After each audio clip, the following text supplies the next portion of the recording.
Kingsland is over in 1606. That's where my main is, and we went fisticuffs with 2638, having a blast fighting, and our allies went at it with the enemy. We have pushed them out of Kingsland. Wish it lasted a little longer, but it was a ton of fighting and a lot of fun.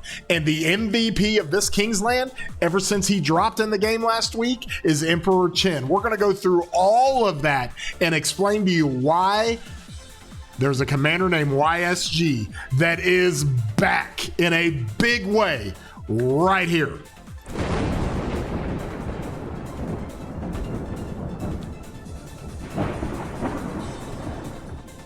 Hey everybody, I'm your boy War Daddy Chadsky, and I put out videos all the time, a ton of content. We actually like to give you real rock life application to what you're doing, making you a better account, making you a better player, and we just got done with Kingsland, okay? I've been streaming nonstop since past 7 last week, every day, giving you great fighting streams and having fun with it. This is Kingsland now. We started up here in the top. We're gonna go through all this stuff and give you all that information. But before I do, be sure to like the video if you enjoy them. Throw a thumbs up on them and like them. If you haven't subscribed, consider doing so. It doesn't cost you anything. We have pushed through 40,000 subscribers. The stream that Kingsland opened, I hit 40,000 subscribers. It was wild. So the channel has been doing great. Join our Discord. The Discord link is in the description, and be a part of that community. So this is Kingsland.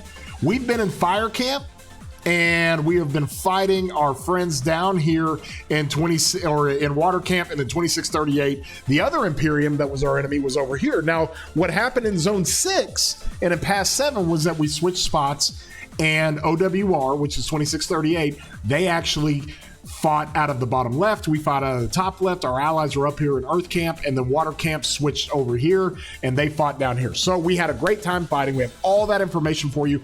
I'm going to go through reports. I'm going to go through Report Manager. We're going to lay it all out for you and explain exactly how this thing went.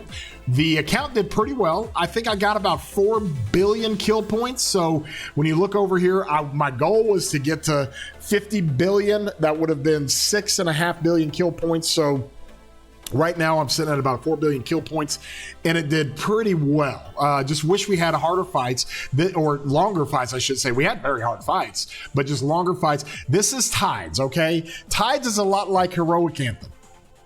All right, it basically means you get into a zone 6 and it's like purgatory. You don't have any fights. There's no open zone 6s. Okay, you have some altar fights that you can do, but the zone 6s are locked down for a couple of weeks and you don't fight. There's just not a lot of fighting.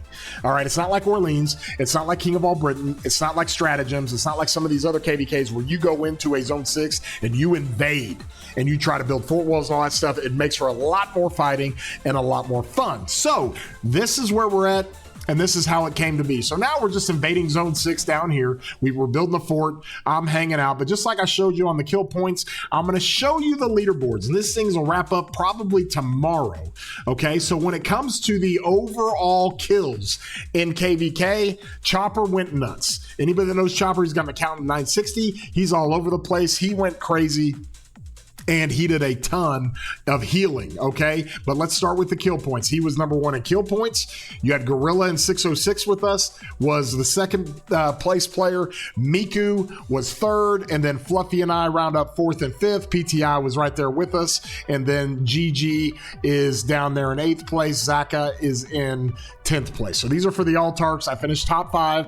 That's pretty generic for me. I mean, that's typically what I do every KvK, try to fit in the top 10.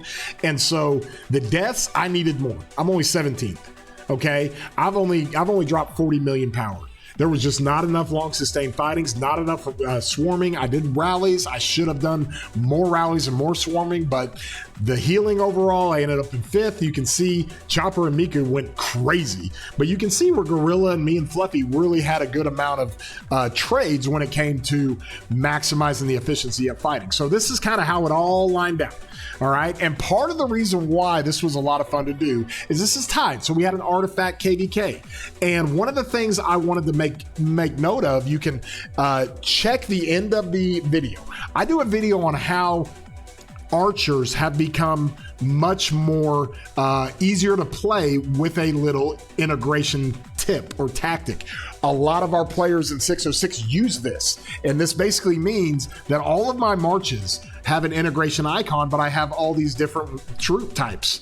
You know, I've got my cavalry up here, I've got infantry here, and then I've got my archers. Okay, so that really helped my archers. My archers traded better than they've ever traded before, ever, in a KvK. It was crazy. So the tactic works, especially if you get a bunch of people in your alliance to work. Now, the other side of this was Emperor Qin. This guy came out and we've never had a commander so broken. I put out a video literally after I fought with him for a full day that said, everybody's trying to figure out his mechanics and how his stuff works and how it works with certain armaments, how it works with certain accessories and equipment, how it works with different things. And nobody even knows. People are like putting out guides and they have like no idea how some of this stuff really even works. And so the bottom line is he's just that good. You just, hey, put him in and go. And so I ran him like crazy. He has got some crazy stuff that works out to where he's doing the AoE effect. I always said it in my streams, just red numbers everywhere. Just red numbers everywhere. We're just laying down skill damage everywhere, all the time, every second. And so it was just crazy. When he first popped and we looked at his skills and realized that he was going to be a skill damage commander exclusively, that's all the damage he does is skill damage.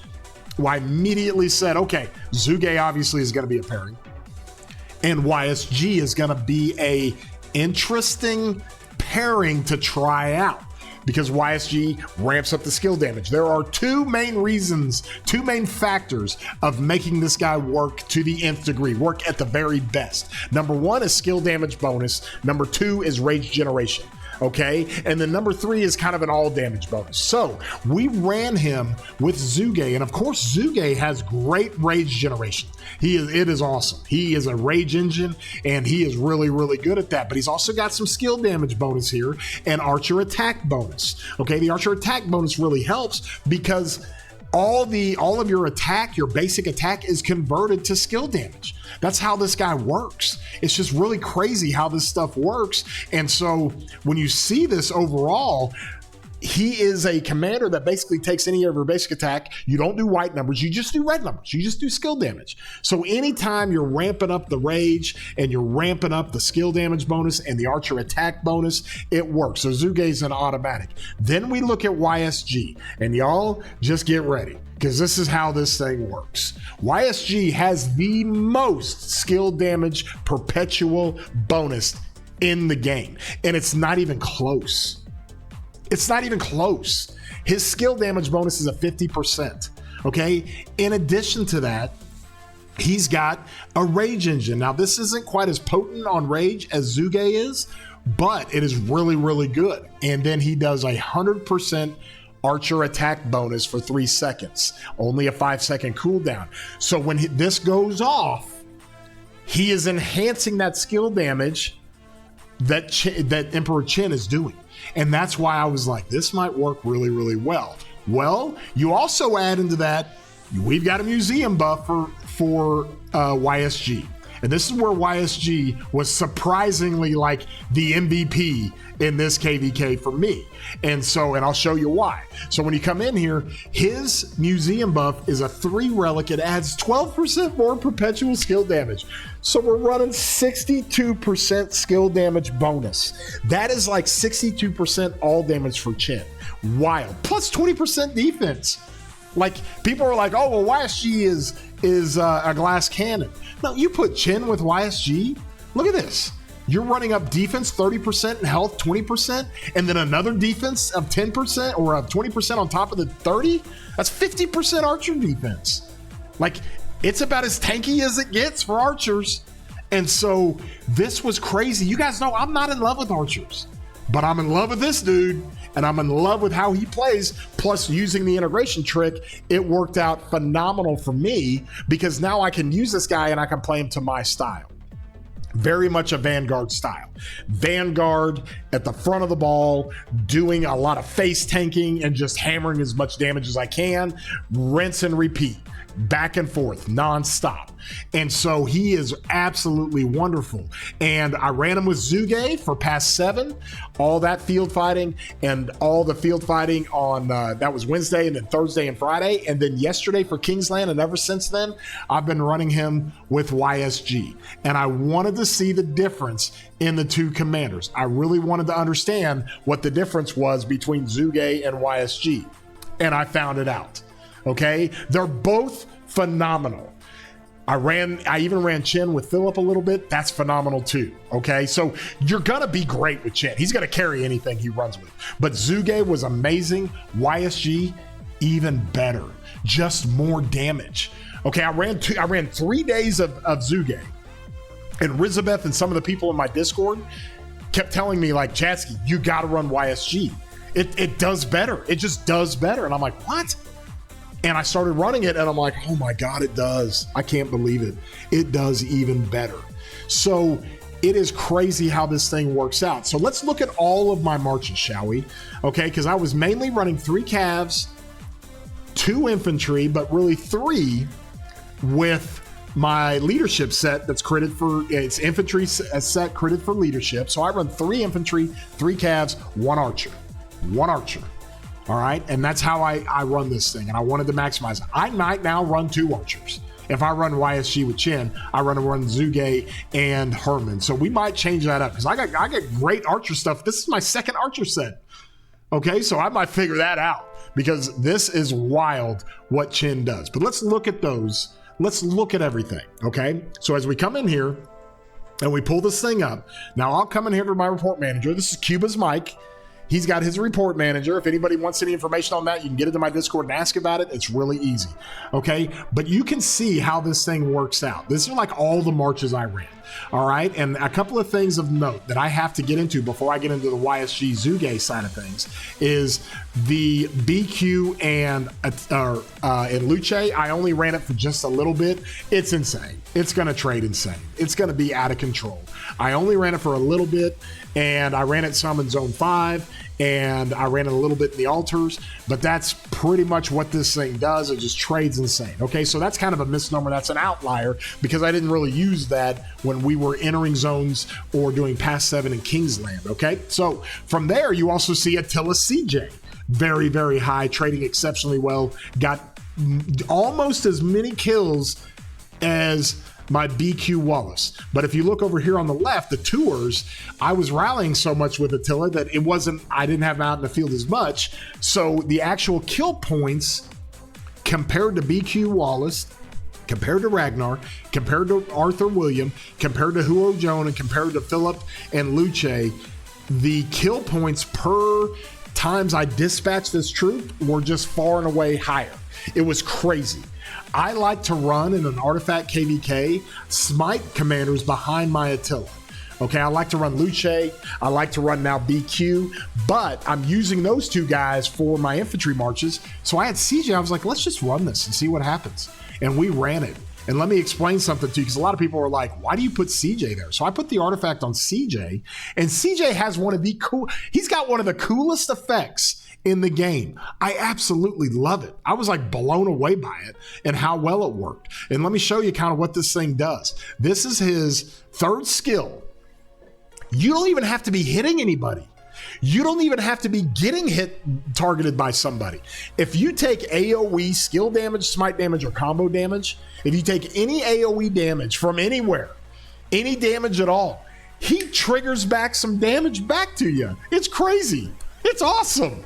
It happens all the time. There's a 50% chance it happens. Like it literally happens the second I get into a fight. This guy, you just see this big half moon fan that just does damage immediately, right off the rip. And I was like, this guy is awesome. And so CJ does just enough. I wish he did more damage over here on his active skill, but he does just enough damage, and he's got some cool things. He's going to ramp up the attack. He's got more march speed. You put him with Attila. He ramps up more normal damage because this is all Cav stats now. And the trigger chances of the cleanse on the debuff goes up. And then, of course, this is an enhancement of this third skill. Love it. absolutely love what he did, and I was impressed. I told everybody I was going to run it. People think I'm crazy, but I put the artifact on him, ran behind Attila, and it did so well. So I was very, very proud of that, and so that's why it was one of my better marches, and it really works out pretty well. I love artifact KvKs because I go through that and I do all that stuff, okay? Then you see my BQ with Wallace. I split my Luce and BQ up. I ran Luce with Philip. Now this got targeted a lot more than I wanted it to, but it still did okay. I think kill ratio overall, 116%, power ratio, 110%.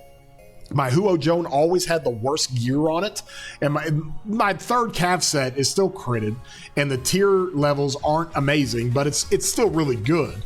And I was trading at 121% on the kill ratio, and then 115% on the power ratio. Then my Arthur William does really well. Okay, you can start to see that that's starting to ramp up more and more when it comes to the power ratio. Then my Ragnar CPO. Okay, this was doing just as well as my Arthur William. They were both doing really well. And so when we see this overall, that's how this works. Now you guys got to remember, I'm face tanking a lot of this. I'm random porting in. I'm running it down nonstop. So if I just, you know, took the reports of typical fighting in murder balls, fighting on territory, doing all that, my trades are insane. But I run this down so much and I still get these trades, and it was really good. BQ Wallace did great. 140% on the power ratio, 146% on the kill ratio. Attila CJ out of control. 171% on the kill ratio, 161% on the power ratio. Now this is where you guys got to understand, I ran Zuge for 2 straight days. Okay? And then I've been running YSG behind Qin when Kingsland opened to get a difference. And there is a difference, not only in the ratio, and you got to remember, when I went into Kingsland, it is so much more tougher fighting because it was exclusively against 2638, where my kills over here, my reports show when it comes to Emperor Qin and Zuge, my reports show that I was fighting past 7, and I wasn't fighting 2638 very much, and it wasn't near as hard. So this is me fighting 2638 nonstop. And it does better. And not only does it do better, if you look over here on the tours, okay, if you tally up your kill points per tour, okay, your tours are your dispatches. So you do the kill points per dispatch. It is even so much better. So not only are you trading better, you're just racking up so many more kills. And it's because it does so much damage. This is what people have to understand.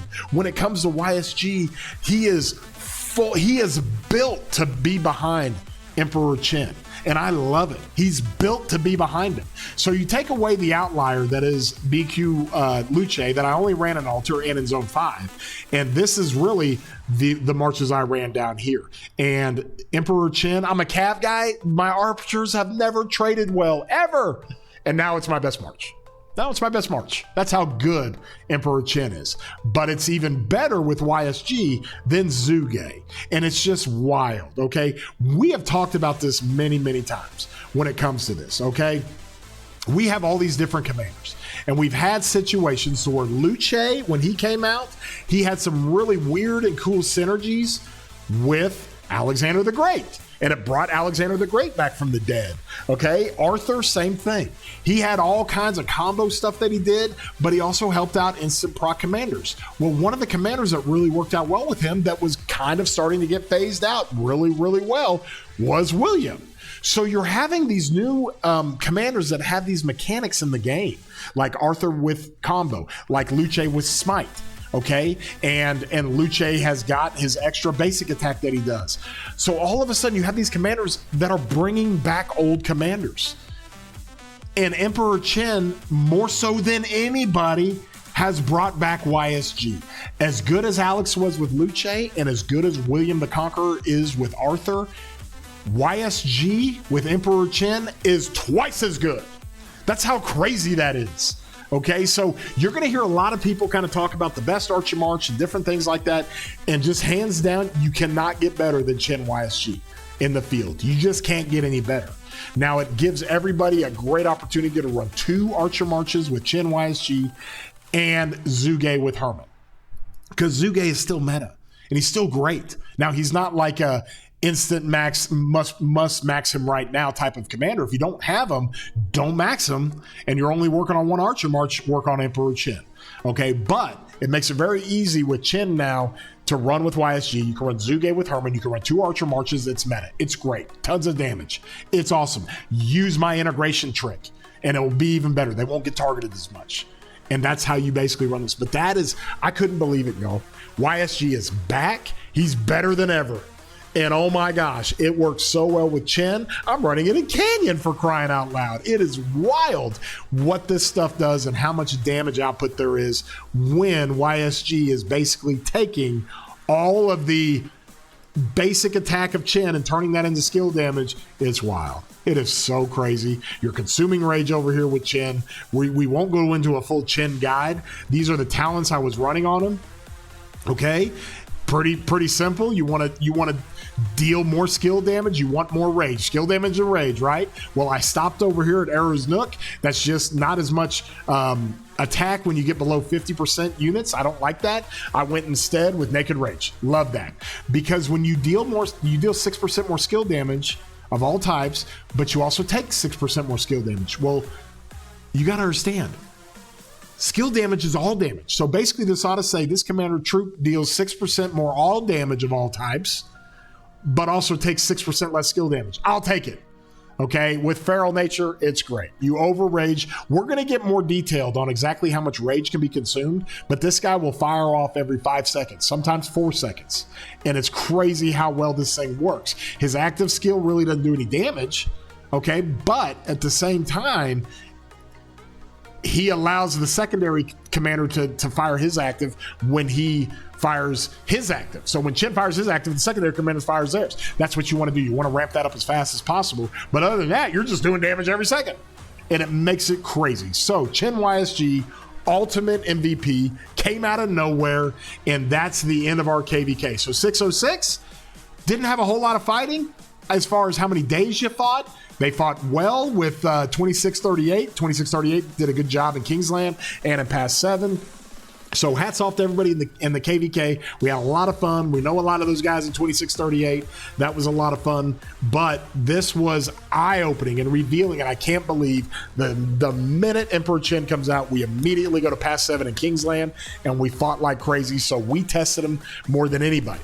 And we're just telling you, run them with YSG. If you want to run Zuge, you can. The other part about Zuge that's really, really good that YSG doesn't have is that Zuge does damage reduction to all the targets he hits. That's really, really good. That helps out the whole murder ball. So if you'd rather have that, you can run Zuge. But I just ran him with YSG and it just did better as a pure march. It was just crazy how that thing works. So if you enjoyed the video, throw a like on here. We'll have more videos about what we found in this KvK. We'll go through some rally reports. I got to put together so many city reports and city videos of me rallying cities because it was out of control. I was rallying cities and we were doing crazy stuff, rallying flags, rallying cities. Here were some of my Zuge trades with Qin. We'll go through all this stuff. Let me find some good ones here and tease it for you, because when we go through some of these rallies, it is absolutely crazy what we were able to do in giving people a lot of deads. And I mean a lot of deads. So with that being said, you guys have a great day. Don't forget to thumbs up. Don't forget to subscribe. And we will see you later, broskies.